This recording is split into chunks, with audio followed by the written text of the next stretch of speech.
Ассаламу алейкум, урматтуу Талас тургундары, мекендештер, ишкерлер.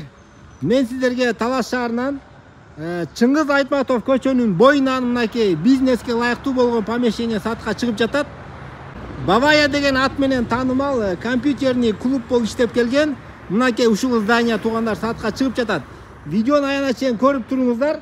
Мен сиздерге дарегин дагы бир түшүндүрүп берип коем. Мынакей Чыңгыз Айтматов көчөсү Чаткал ата мойканын эле Дом культуранын тушунда. Ушул жерде заңгырап көрүнүп турат. Туугандар, бул жерде кандай бизнес кылам десеңиздер да өтө ылайыктуу. Жалпы размери 12 12.80. Азыр мен сиздерге экинчи кабатында көргөзүп берем. Даяр ошол компьютерный клуб баары калтырылат деп жатат. Өзүңүздөр көргөндөй мынакей жалпы 16 камера орнотулган. Жаңы ушундай 3 кондиционер дагы орнотулган, канализация, центральный водопровод. Кыскасы туугандар баары кошулган. Экинчи ташына эмесе маани берип коюңуздар. Бул жакта жалпы 31 компьютер, 5 телевизор, Sony баары калтырылат туугандар. Ушу өзүңүздөр көргөн мебелдер, текчелер, полкалар мына кыскасы даяр бизнес деп да койсо болот.